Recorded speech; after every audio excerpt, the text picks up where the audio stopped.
Nagkasama sa isang okasyon sina Vice President Sara Duterte at dating Pangulo at Pampanga Representative Gloria Macapagal Arroyo. May patutsada rin si Arroyo laban sa reklamong impeachment kay VP Sara. Ani sa frontline ng balita si Brel Montalvo ng News 5 Mindanao.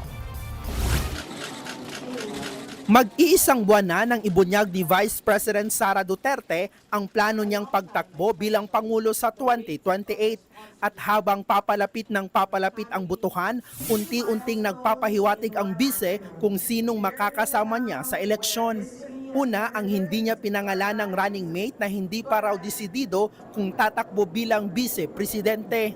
Antayin na lang natin yung desisyon niya, huwag na lang natin siya guluhin, baka atakihin siya.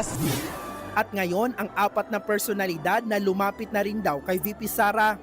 Yan ay para naman mapabilang umano sa kanyang senatorial slate. Usap-usapang isa dyan si dating COMELEC Commissioner Rowena Guanzon. Pero nang matanong yan sa bise, Allergic ako sa mga politiko ngayon.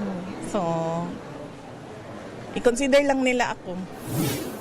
sinabi niya lahat yan sa isang pop-up exhibit sa Davao City nitong Sabado, kung saan kasama rin ni VP Sara ang kanya umanong mentor at dating Pangulong Gloria Macapagal Arroyo. Giit ni Arroyo, hindi raw dapat pinepersonal ang impeachment tulad na lang ng kinaharap ngayon ni VP Sara. I myself went through impeachment proceedings 4 times. Such mechanisms should neither be personal nor political theater.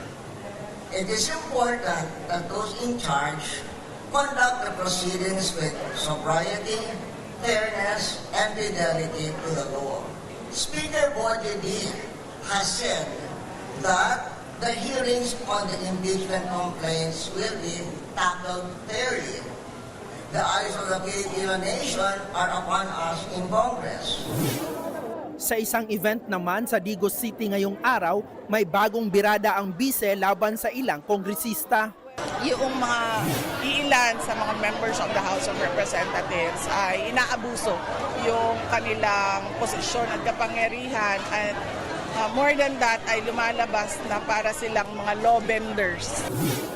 Nagbabalita mula sa frontline, Bril Montalvo, News 5, Mindanao. Mga kapatid, Mean Los Baños po, huwag magpahuli sa mga balita at impormasyong dapat ninyong malaman.